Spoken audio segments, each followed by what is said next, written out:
Čau všichni, takže já vás zdravím u dnešního videa a dneska je to Ask Eve 5. Mám na Asku strašně moc otázek, takže se pokusím na všechny odpovědět, možná to bude trošku delší a snad to nevadí. Doufám, že se vám to bude líbit a jdeme na to. Jaké je tvé vysněné povolání? Takže už jsem to několikrát říkala, já bych chtěla být učitelka buď na základní škole nebo na jakoby v mateřské školce a uvidím prostě, jak co mě bude chytne víc a pokud nebudu na tom jakoby vzděláním dobře, tak bych klidně zkusila nějakou kosmetičku nebo nějakou vizážistku, něco takového, to by mě taky hodně bavilo. Věříš na duchy a na podobné věci? Takže věřím, určitě to víte, protože jsem točila video Paranormaltek a to mělo strašný úspěch, takže za to jsem ráda. A hodně se mě ptáte, jestli nebudu točit nějaký video, kde to řeknu toho daleko víc.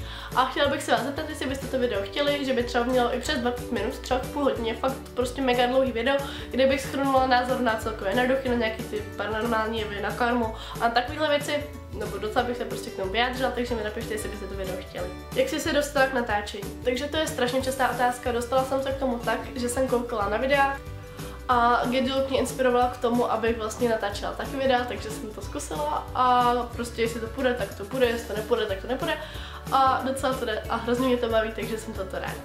Bude room tour. O to si strašně píšete a já si úplně nejsem jistá, jestli ještě jsem s tím tak jako prostě spokojená s tím pokem, nebo jestli bych úplně do toho videa šla, ale hrozně se o to píšete, takže možná až bude třeba za pár měsíců, až bude větší světlo a tak to bude určitě líp natočit, tak bych možná do toho šla. Jak vzniklo tvoje jméno na YouTube? Takže moje jméno vzniklo tak, že vlastně jsem vzala Makeup by, jakoby od Makeup by Mandy 24, nestydím se za to, prostě jsem to okopírovala, v té chvíli jsem nevěděla, jak jinak se pojmenovat a prostě jsem si to od ní takhle půjčila a Eve, protože jsem Evelina, Eve se mi říká a dvojtyvo jsem tam dala proto, že jsem jako malá měla ráda Evu Farnou a prostě to sepsala s dvojitým V a já jsem se taky tak jako podepisovala, když jsem byla menší, tak jsem to tam dala, aby to bylo taky zajímavější. Jak to dělá, že máš tak super postavu? Takže já si myslím, že úplně až tak extra super postavu nemám, ale teď to je asi tím, že jsem hodně zhubla, jak jsem měla tu mononukleózu, no. Ale jinak má ráda na to, jak mi dobrou postavu je cvičit. Hlavně prostě jste normálně, třeba trošku zdravíš, ale cvičit. Zapomínáš někdy na focení outfitu, že si řekneš sakra, ještě musím fotit. Pokud to nevíte, teda na mojí facebookové stránce každý den postuju outfit, co se beru do školy, takže když tak tam dejte like, ať to vidíte. A jo, zapomínám docela často, většinou už jako tak jako odcházím a pak ježišmarja, já jsem se ještě nefotila, tak se jdu ještě rychleji fotit, takže se mi to stává. Nosíš do školy peněženku, co vnímáš? Takže to je strašně častá otázka a já vám ji takhle ukážu. Já jsem ji taky zapomněla ukázat v tom videu, co mám v kabelce. Peněženka vypadá takhle, už jsem si tady z ní vyndala dvě ty kartičky, ale takhle vidíte, že mám tady fotky kamarádek, které mám kartičku do krosu, občanku, kreditku a plzeňskou kartu, pak mám kartu do školy a kartu na autobus, tady mám účtenky a jízdenky, tady mám taky nějaký účtenky, třeba stravenku a tak a tady vlastně v té kapse mám peníze, ale nebudu to ukazovat, nehodí se to a tady mám nějaký zbytek peněz, nic úplně zajímavého, klasická peněženka. Řekni nějaký svůj trapas. Takže mně se trapasu stává dost strašně moc. Mým největším talentem je si rozbít hubu na veřejnosti, takže minulý týden jsem si rozbila hubu před školou, protože tam klouzala prostě ta dlažba a já měla ještě takovéhle podpatky a totálně jsem se tam natáhla. Potom jsem se loni v únoru natáhla před Plazou, Plzeňáci asi budou vědět. Je tam tak fontánka a takhle tam je ten koš a já jsem mávala kámošce, koupila jsem nahoru a zakopla jsem o ten koš a totálně jsem si tam lehla, takže se mi smála celá Plzeň. To bylo taky super. Jaké jsou tvé oblíbené předměty? Takže mám ráda jazyky, takže angličtina, němčina. Angličtina mě baví víc, němčina mi tolik nejde. A potom občas dějepis a občas zeměpis. Jaká videa tak můžeme čekat? Takže určitě můžete čekat, to je v mém iPhoneu, o tom si hodně píšete, potom můžete čekat oblíbence za ledem, protože se že blíží a potom určitě do 14 dnů čekejte další názorový video.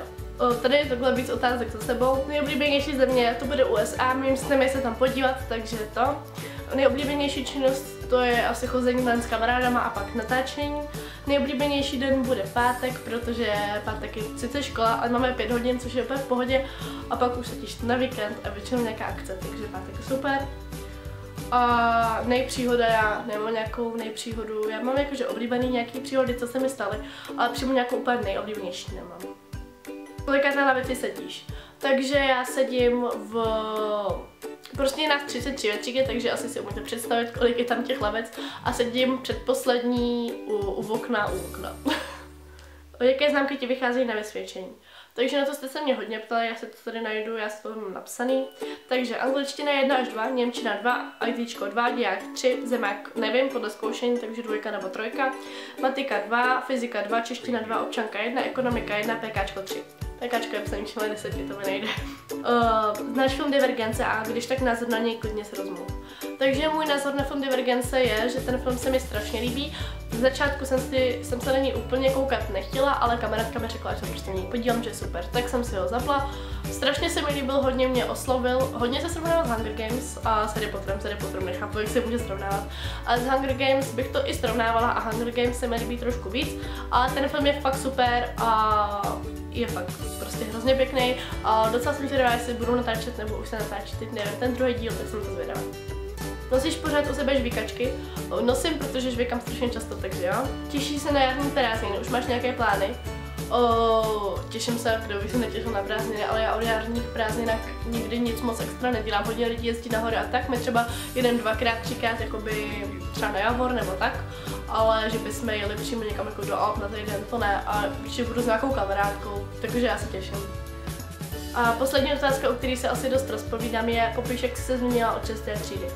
Takže já jsem se změnila tak hodně. Já jsem se změnila hodně od té doby, jakoby to bylo moje nejvíc takový období, kdy jsem se měnila fakt rok po roce.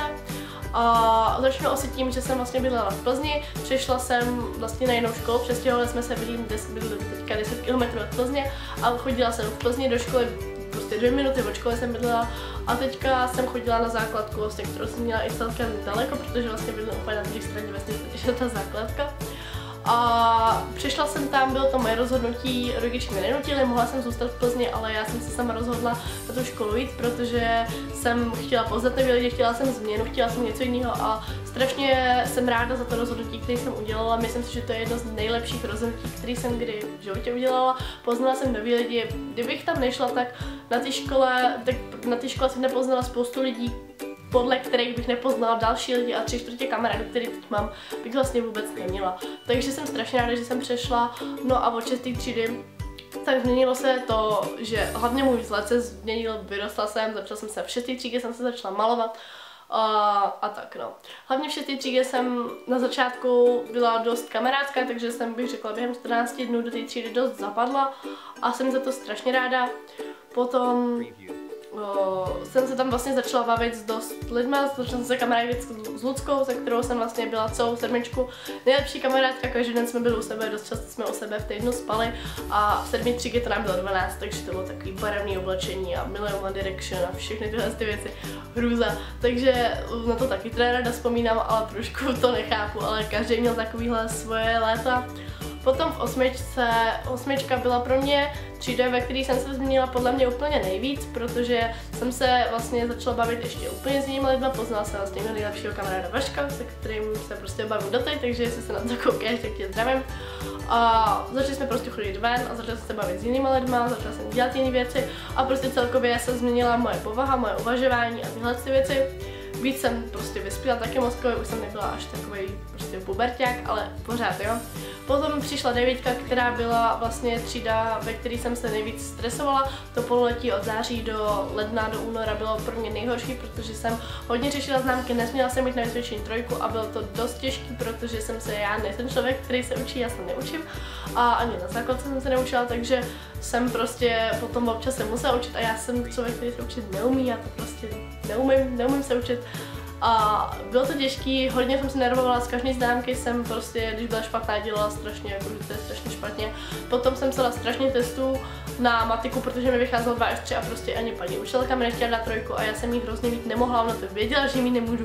Takže mi dávala pak strašně testů, všichni už měli uzavřen známky, jenom já jsem 14 dní každý den psala prostě test a vždycky jsem ho napsala na 2 až 3 a prostě jsem nenapsala třeba test na 1 nebo takhle, vždycky to bylo tam něco špatně, jo.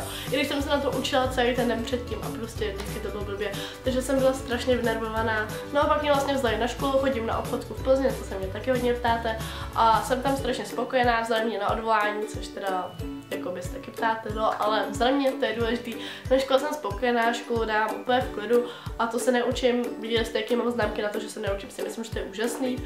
A no vlastně potom mě vzali na školu, začala jsem základku flákat a začala jsem víc jako zlobit nebo tak, takže jsem dostávala každý den poznámku a tak, protože já jsem nebyla taková ta hodná holka, co jako sedí a hlásí se, ale já byla spíš, jsem patřila k té problémovější části třídy, ale jsem za to ráda, protože prostě každý si musí někdy tak jako projevit.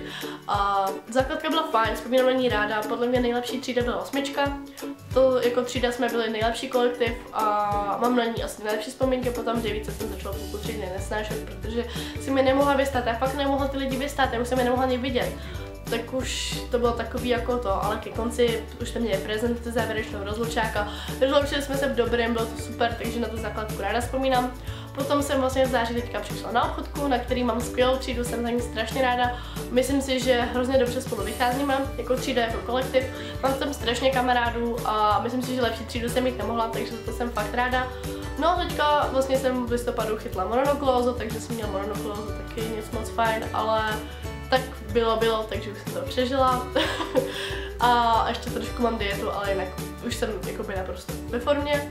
A teďka bude vlastně vysvědčení v pololetí, takže jsem zvědavá, jak to dopadne, doufám, že dobře, podle toho, co tady mám, to vypadá zatím dobře. Takže já vám potom v jiném videu určitě se na to bude zeptat, co jsem měla, takže vám to když tak pak povím. A to jsou všechny otázky, takže doufám, že se vám video líbilo a u dalšího videa ahoj.